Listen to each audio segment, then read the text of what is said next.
What's up, brother? How you doing? Doing good. Doing good. How you doing? I'm doing good. I'm just trying to figure out how to get this good lighting like you got. Dude, I have the best lighting. It's one of the pros of recording from a large closet. That's great. It's, Yeah, I got to work on mine. You look real good right now. yeah, it's good. I love it. It's a San That was me. Francisco office, basically. Ni- Yeah. nice, nice. Yeah. So, what are we talking about today? So today we're talking about intention. So I came across this stat. It's that 50% of waking time is not spent thinking about what you're doing. So basically, the implication being that you're doing an activity or you go throughout your day, you're doing activities, and only 50% of the time are you actually engaging in the thing that you're doing, paying attention to the thing that you're doing. And that didn't account for the time that I think people probably spend distracted on their phone, which is just a whole nother conversation. But I wanted to kick off this episode with that because I think that stat is scary as shit. It's a lot to take in conceptually. One is I've just like reflected on my own past experience. I think in a time before you and I started becoming dedicated to being mindset moguls, to being intentional, I spent a lot of my life stuck in a daydream, stuck in thinking about things that weren't actually tied to the activity that I was doing. And the conclusion I came to was it basically just means you're not actually living your life. Like your life is half as long as it actually could be because you're not living the experience of that moment. And so this is something I came across last week, and I felt inspired to talk about it for the pod because I thought that when you really put a number on it, it's like, damn, half your time is spent not living your life, basically. First of all, when I heard that, that's crazy, but it's not that surprising. And the first thing that I thought of is something that I heard that triggered me to make a change in the first place, unrelated to, necessarily like how I'm spending my time when I'm working, but it was, do you want to only give 70% of your effort in your life, right? Like when you get to the end of end of your life, do you want to look back and say I gave it 70% or I gave it 50% or do you want to look back and say I gave it 100%? And this really makes me think about that because if you are only intentional 50% of the time, that means that you are leaving 50% of the time on the table. It means that, like you said, you are just kind of going about your day the rest of the time with nothing intentional about it. But if you were putting it, so you're basically giving up half of your time. You're only giving 50% of your effort. And if you're only giving 50% of your effort, you're not even going to achieve 50% of the results because the results come exponentially. So if you're only giving 50% of your intention and your effort into something, you're probably only going to achieve 20% of what you would if you put 100% of your intention and effort into something. I pulled that number out of my ass. I don't know if that's 100% correct. You know what I mean? But what I'm saying is, if you're only putting 50% of effort into something, you're not going to get 50% out of it. You're going to get less than that out of it. If you're putting 100% effort into something, you're going to get 100% out of it. But in my opinion, from past experience, it's the amount of effort I put in is directly correlated to the outcome, but it's not exact. And if you're doing 50%, it's not a shock at all why people feel stuck in a rut and, don't know what to do with their lives, because how can you know what to do with your life when you're not intentional over half the time? This is another thing that I think comes back to like everything is in your control. Ultimately, you can choose to act in an intentional way or you can choose to act not in an intentional way. And what you just talked about were like it's a concrete example of what happens when you don't act in an intentional way. You essentially lose out on the opportunity to build progress into your life. And I think the stat I started back with at the beginning is it's a really concrete way to thinking about what not being intentional looks like. And so I think defining what intention isn't is a helpful exercise. And that stat basically describes it really well, right? It says if you're daydreaming, if you're not paying attention to what it is that you're doing, this is not being intentional. You're essentially letting life happen to you in those situations. You're in a situation where you're not in the driver's seat of whatever's going on. I pulled down a couple of definitions of like what intention is, and they're kind of dry and they're dictionary definitions, but I thought it was an interesting place to start on. First, we look at, okay, what intention isn't. All right, we know it's not letting your mind float wherever it wants to go. It's not paying attention to whatever it is that you're doing. It's not giving 100% of your effort and focus on whatever the activity is that you're pursuing in any given moment. Okay, so that's what intention isn't. So what is intention? And the three definitions I pulled down, again, kind of dry, and then I want us to unpack what intention means to us. Is one, a determination to act in a certain way. Okay. Second definition, an intention is an idea that you plan or intend to carry out. Okay. And then the third one is intentions are mental states in which the person commits themselves to a course of action. And so to me, what all of those things really drive down on is intention is living life in the driver's seat. It's not letting life happen to you. You have to make an intention. You have to make a plan. And it's essentially the precursor to action. Intention is the primer that happens before action. And you and I talk about like, you got to do shit. And so if your ultimate goal is to do shit to improve, well, then it makes me realize just how important intention is, because you can't have action without intention in the first place. And so it's actually like the seed of all action is intention. And so I was a little bit of like a ramble rant, but in studying intention I think we've been students of it over the past couple of years, but in preparing for this podcast and thinking about it critically, it's really opened my eyes to just how important of a concept it is, because it is the seed for all action, basically, is intention. That's such a great way that you just put that. I've never really heard it described that way, but it is so true because, just like they say, a goal without a deadline is just a dream. It's very similar when it comes to intention. If you have a goal, but no intention to do anything to achieve that goal, then that goal is just a dream. So you have to, just like you have to decide, what your goal is, you have to decide what your intention is going to be every single day to get towards that goal. And if you don't decide on what your intention is going to be and you live an unintentional life, you're never going to get close to achieving that goal. It's almost like you decide, and then the deciding is triggering an intention, right? As you're saying that, I'm thinking about like the process of becoming the individual you want to be, to accomplishing your goals. I think it starts with deciding what it is that you want and that you're going to do something. And then that essentially kicks off an intention, right? Which then I think leads to action, which then proceeds, that is the process. And then eventually you get to goals if you're doing the right actions. Is that a relevant way to think about it? I think 100%. Yeah, I think absolutely. And I think another thing to just add on top of that just came to my head is from a book that I read, Think Like a Monk, Jay Shetty. He talks about doing everything with intention. And number one, by doing everything with super focused intention, you're going to do a much better job at those things.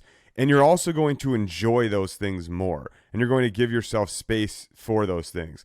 And the examples that he uses talking about this is like, be intentional with every single thing that you do, meaning when you're brushing your teeth, be intentional about brushing each tooth and only thinking about brushing your teeth for those 60 to 120 seconds that you're brushing your teeth. When you're washing the dishes, Wash each dish at a time and only think about those dishes. When you're working on one work assignment, work on that one work assignment with 100% attention. Don't think about what you have to do next. Don't think about what you just got done and if you made a mistake.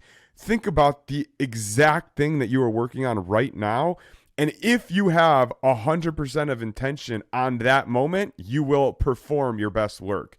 And maybe that's not entirely related to what you just said, but it popped in my mind because it is true. If you do this as a practice yourself, you'll know. I started doing that right after I read the book. You will notice that, number one, you get things done better and more efficiently and just higher quality. And number two, it almost provides more clarity and, less clutter, I should say, in your brain about what you have to do, because you're focusing on one thing literally at a time. Like, you're taking multitasking away from it and you are being incredibly intentional only about that one thing that you're doing in the moment. So naturally, you're going to produce better results in those things by having that amount of intention. So what I just heard from you, which I thought was really powerful, the first thing, I think the first big takeaway in this episode was that intention is a seed for action. It's an outcome of being intentional is clarity and peace in your life. When you think about, I think coming back to this concept of spending 50% of your time not paying attention to what you're doing, that is truly a source of suffering. Because what does that mean? It means your mind is running on some other thing. You're planning for some future state, but you're doing it in a fractured way. It's not an intentional act. You're just thinking about the future, which is essentially some form of anxiety. If that's what you're doing, is planning for the future while you're doing something else. And so what you just hit the nail on is, if you can spend a moment being extremely intentional, focused only on what it is that you're doing, there is a peace and a calmness and a clarity that you can bring to your mind through doing that.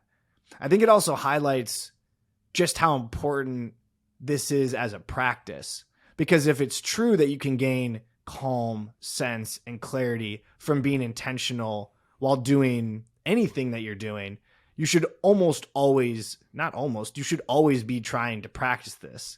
And so whatever the small menial task is, while it may not feel like it's something that's pushing you towards your goals, it is the practice of being intentional in that given moment that'll prepare you to be intentional for those critical actions that you have to take in your life. And so it's practice for the sake of just having a clear, uncluttered mind, because if you want to suffer less, that is a state of mind that you want to learn how to cultivate. And then it's also practice for game time, when you need to be in a room or on a sales call doing a negotiation and you need to be fully present.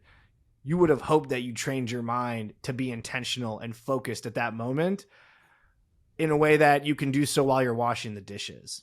And so I think what you mentioned, it's sprouting new ideas in terms of like just how important this idea of intention is. Do you, on a more macro level, not as granular as each specific task, but do you plan your day the night before or the day before or the week before? Do you wake up in the morning already knowing what you're going to do for the day? I do now.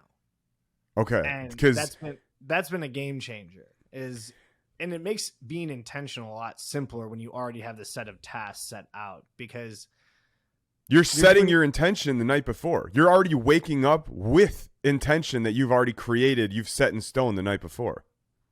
Yes, absolutely. And that it's very hard to generate intention, and it's impossible to generate intention in the moment, because intention is setting out to do a course of action. And so if you haven't planned ahead and you haven't had an intention to do something, generating it on the spot in the moment, I think is very difficult to do, especially when it comes on stacking a bunch of actions that you need to take during a day. And so it makes it a lot easier on yourself to act with intentionality if you have forethought into what it is that you're planning on doing. Yeah, because, again, you mentioned clarity and, if your mind is wandering, it's usually going towards some sort of anxiety, which is obviously the case for me, as I've spoken about multiple times. What I have noticed, the biggest game changer as far as intention goes, is what we just said about planning my day the night before.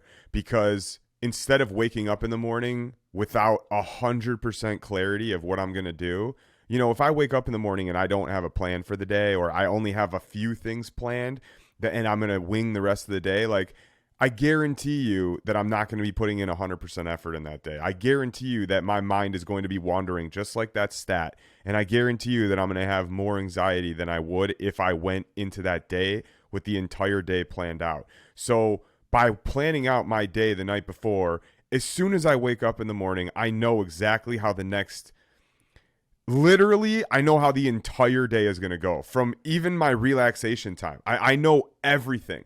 I know what I'm going to do the first hour of the day. I know what I'm going to do the second hour of the day. I know what I'm going to do all the way up throughout until the end of the day when I go to sleep, to the freaking time. And it provides so much clarity for me in my life. Number one, it provides clarity in the sense that I don't have anxiety about thinking about all this other stuff because I have a set of intentional tasks I'm going to do every single day.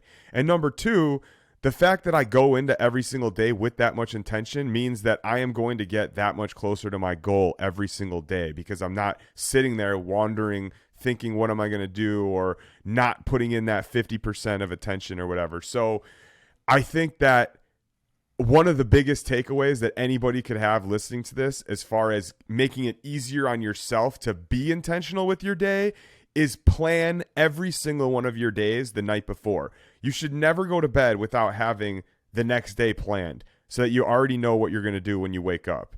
You can tell me if you agree with that, but I truly believe that's been such a game changer in my life. And it's like we talked about the power hour. As soon as I wake up, I mark 5 things off my list, and I know that is my main intention for the day, is to mark these 5 things off the list, and I know I've had a win that day. If you want to make it really easy on yourself, I think Google Calendar is an underrated productivity tool as it pertains to setting intention for the next day. It's so easy to drop on essentially calendar invites for yourself for what you're going to be doing at that time. And then you can visualize your entire day in front of you. And you can, if you're somebody who has meetings, stack it around those meetings. So I think taking what you said, just not one step farther, but just another practical application, is you should legitimately have a hour from the hour you wake up to the hour you fall asleep should be fully stacked with whatever it is you're going to do during that period of time.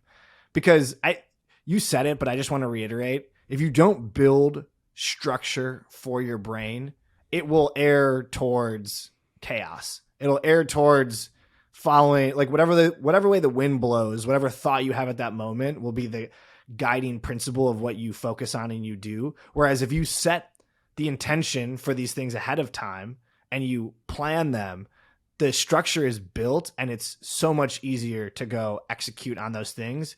And so intention leads to the actions that you wanted to take that next day, which ultimately embody the identity that you're trying to produce, which ultimately leads to fulfillment. And really the ultimate, like, the whole point of studying and being a student of mindset is to get there. And so again, intention of just planning your next day is the seed and you can plan leisure time and lazy time and all that stuff in your day. In my calendar, I have it planned so that I know between the hours of, 9 to 11 p.m., I'm chilling with Greta. I'm not doing anything. Like, that's my time to just hang out. And you can plan those into your day as well. It doesn't have to be, if it's 100%, productivity, that's great. But just having a structure of when you're going to do certain things, even if it is leisure time, will help you be intentional even in that leisure time, right? Like, I also need to be intentional with that time. If I'm spending time with Greta, with my wife, I need to be intentional in that moment, not just when I'm getting things done for, not just when I'm in a workout, not just when I'm working on a project for work. I need to be intentional in my relationship. I need to be intentional in every single moment that I'm in. So by using that calendar and scheduling all these moments in there, or all these plans in there, it will allow you in an easier way to be intentional in those moments. And speaking of, I'm super happy that you brought up the Google Calendar, because one thing I just want to share real quick is I didn't use a calendar until 2019, which is 3 years ago, 4 years ago. And I've been, a busy work guy for a long time, like since I was, 18 years old. And I never used the calendar. I just kind of wrote like on a notepad, like what I needed to do. And man, the calendar has been such a game changer. And I'm sure that everybody listening to this uses a calendar. But if you don't schedule everything into your calendar, like once again, I'm just reiterating this. We're going on this point a long time, but scheduling everything into your calendar makes living your life so much more clear. It makes achieving your goals so much more clear. And it also makes calling yourself out so much easier when you don't adhere to what you planned on. And it's easier to stick to it by seeing it in your calendar and being like, should I do that? Should I not? It kind of helps you lean that boss voice versus bitch voice more towards the boss voice when you see it in your calendar and you know that if you don't do it, you're going to feel like a failure. It's getting on paper a contract with yourself. Like, this is what I've agreed upon with myself that I'm going to do. And now there's a visual representation for that.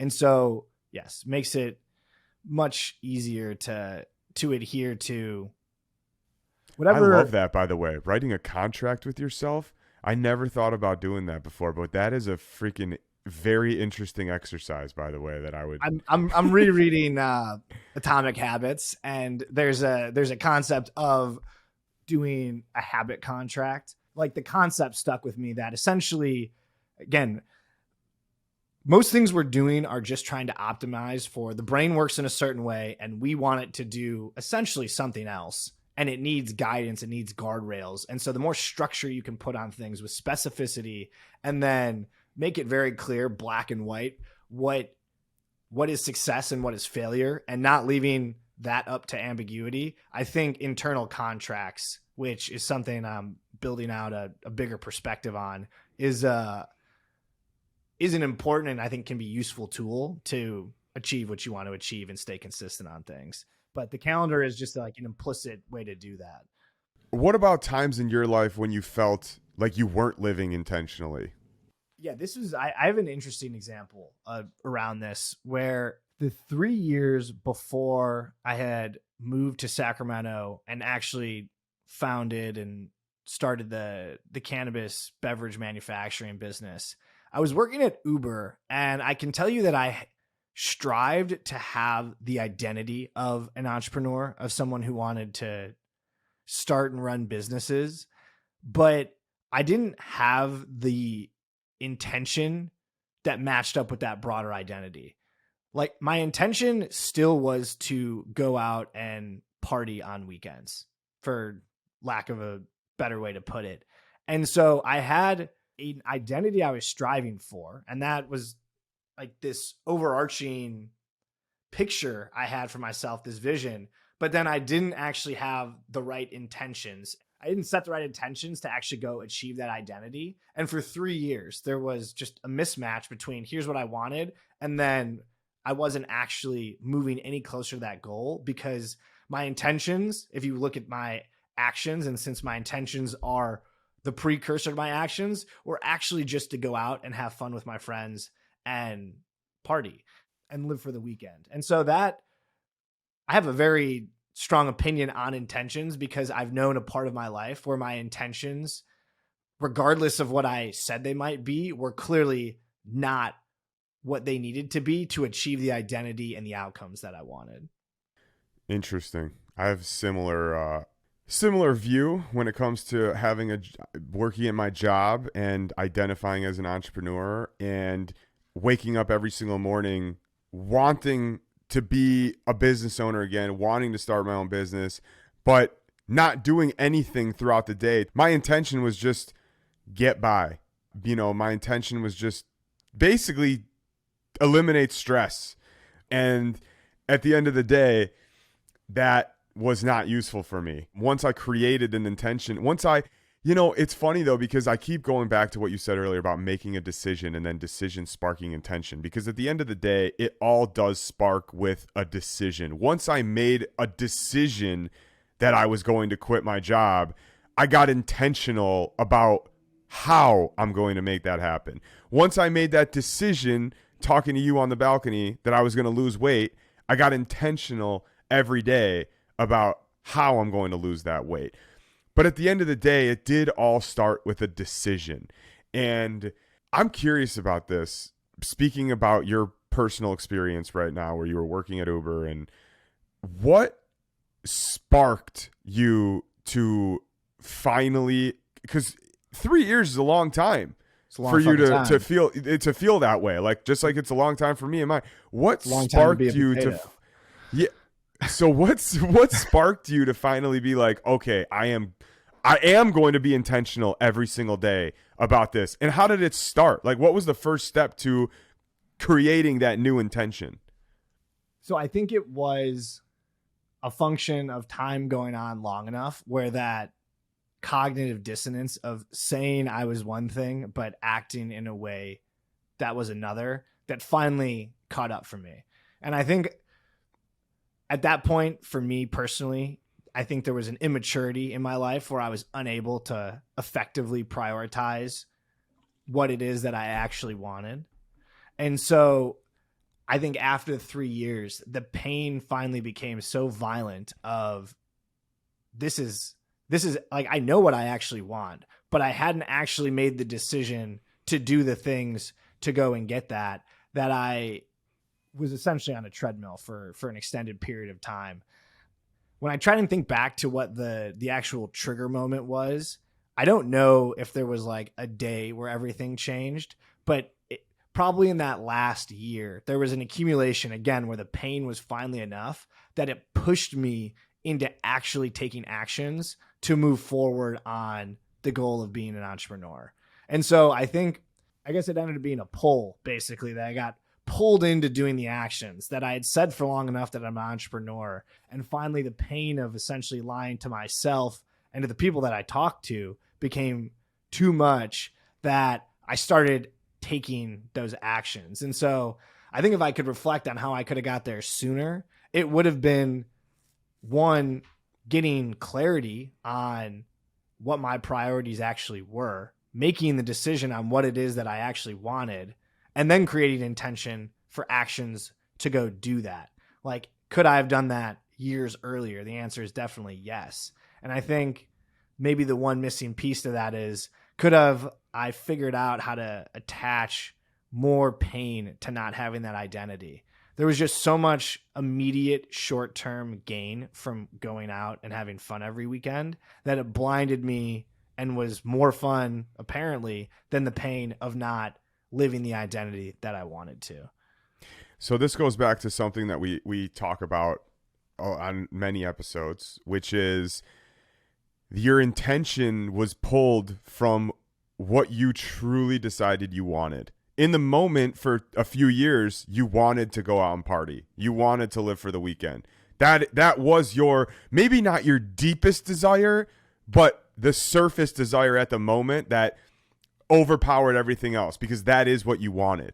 But once you dug into that deep desire and the want for creating your own business and this sort of life surpassed the want for going out and living for the weekends, that's when the decision was made to become intentional about all these things. So I'm just going to tie it back to purpose and, desire real quick, because I think that is important, which is, if you listening everybody listening has some sort of dream. Even if you don't have it right now and you don't know what you want to do, at some point in your life, you have had some sort of dream. Even if it was when you were 6 years old and you wanted to be a firefighter or an astronaut or whatever 6-year-olds want to do, right? You have some sort of dream deep down inside you of what you want in your life. And being able to identify that will help you get intentional. Because one thing that, people don't ever talk about, and another one of my mentors told me this, is very few people strive for an ideal life. They strive for just enough. Or if I could just do this, if I could just make this amount of money, if I could just get this job, if I could just get this relationship. But very few people strive for abundance and what they truly, truly want deep down. They're always compromising in some way. They're compromising in their job. They're compromising in their relationship. They're compromising in their fitness. They're compromising in their health. But if you truly aim for the ideal, he had me do this practice. He said, write down, if life was perfect, what would happen next? And just write, what would happen next if life was absolutely perfect? That's a good exercise for you to do as a listener. And then depending on what that answer is, you're going to have to decide to become intentional if you want to achieve that. And it goes back to making a decision. Do you want to make a decision to keep floating through life and, being like the average 50%? Or do you want to make the decision to be intentional every single day so that you can live this ideal life that you have envisioned for yourself? And I just went off on a tangent there. I don't know what made me even think about this right now, but it is such a powerful practice to write down, if life was perfect, what would happen next? And realize that if you're not intentional with your time, you will never achieve that ideal life. But if you're intentional with your time, there's no reason why you cannot achieve that ideal life that you have for yourself. Unless you're trying to be Michael Jordan or LeBron James and you're 5'2". Other than that, there is no reason why you should not be able to achieve that ideal life. So very good practice that I suggest that you do. And yeah, I'm curious, what are some ways that, if you have anything to add to that, cool. But I also want to jump into what are some ways that we can get even more intentional, because I know that I could work on it for sure. And it's something I work on all the time. But I'm curious. I know we talked about, certain things in past episodes that we could try. So I'm just wondering what your thoughts are there. I had penciled in to talk about doing a 24-hour challenge. I think part of becoming a mindset mogul, if you will, I think treating mental fitness, treating the practice of building a mindset, we want to treat it like working out. And so there should be times where you challenge yourself to go above and beyond in different parts of building a mindset. And so for intention, I'm going to try and push myself to figure out how intentional can I get in a single day. And so what I'm going to be doing next Sunday, and this is something I would encourage the audience to do either for an entire day or even for just a portion of your day, is live an entire day with something I'm calling radical intention. And so have massive amounts of intention for every single moment of that day. It's basically taking the concept of like planning your day out and one step farther into that everything you do gets 100% of your focused attention. And so at any point in time that you are doing anything, if you get distracted, like you constantly need to be bringing yourself back to that activity and reminding yourself that like, this is what I'm doing. And so practically speaking, you get up, it's like you talked about with Jay Shetty, when you're brushing your teeth, you brush, I'm going to be brushing every single tooth, thinking about that tooth, and I'm going to live brushing my teeth while I brush my teeth. When I go do the dishes, which I hate fucking doing the dishes, I'm going to live in doing the dishes. I'm going to feel the warm water. I'm going to smell the suds. I'm going to wash those dishes better than anybody has ever washed them before in my entire life. And then when you layer on like the activities you more classically think about being intentional, like working out, that does mean working out with no music. It means feeling the muscle contraction for every single thing. Don't think about what you're going to eat after you work out. Think about the rep that you're putting up in that given moment, the next tree that you're going to pass during the run, the next step that you're going to take. And I think doing this for an entire day is it's something that'll help, just like doing a huge workout and getting the benefits from that. I think the mind making a big push to challenge and train your mind to focus on everything that you're doing, to be highly intentional for the little things, will make it that much easier to go plan a week, to go and then execute on that, which is what we're all striving to do. And so I love that.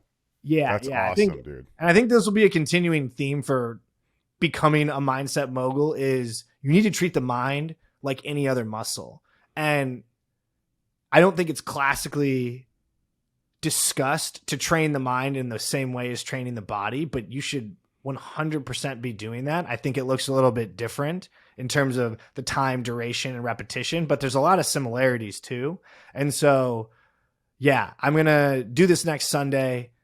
Last thing I'll mention about it is I think you got to take the phone out for the entire day, because the phone is like the bane of intentionality. If you want to get taken out of intentionality real quick, have your phone buzzing next to you, bringing you into a whole new world of distraction. And so I'll be doing the whole day without the phone as well, which obviously takes some attention and practicing ahead of time. Let people know you don't have your phone and things like that. So after Sunday, I'll definitely report back on how that went or how that goes and what the challenges were and how I'm feeling. That's amazing. That's amazing. I'm going to join you on that. Maybe Sunday, depending on what day. We'll talk after, but definitely at some point in the next couple of weeks, I'm going to do the same exact thing.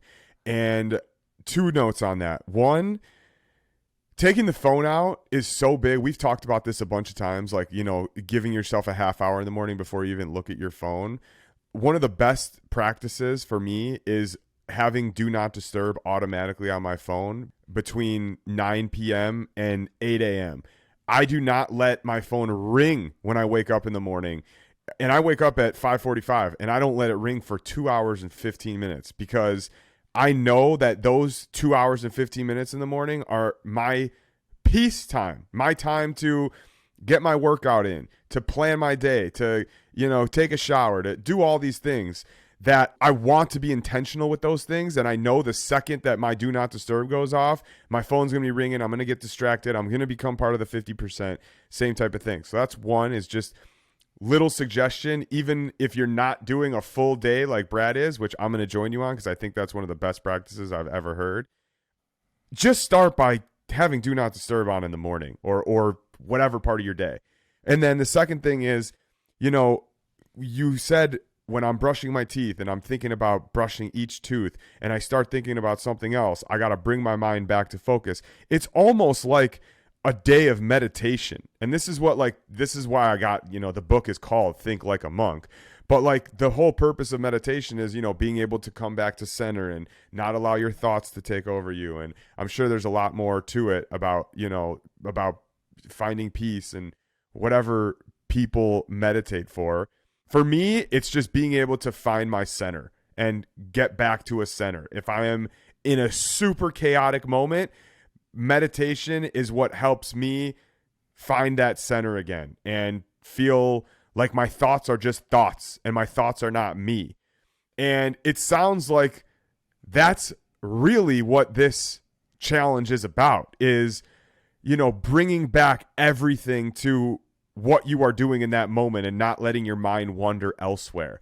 And I'm super curious how it's going to go for you. I'm going to try it too. We'll talk about it after, but I really think that it's going to be really powerful. I think it's going to be something that you incorporate more than once a quarter or whatever, because of how powerful it is. We'll see what happens, but just you explaining that to me, like I just started thinking, man, that it will be a really good practice for me too. And I'm assuming obviously lots of people in the audience. So I'm really excited to hear how it goes. Hell yeah, dude. You're doing that this Sunday or a week from Sunday? This Sunday. Okay, I might join you on that then. All right, good. It's it'll be a mindset mogul weekend. Yeah, I think I'm going to join you on that.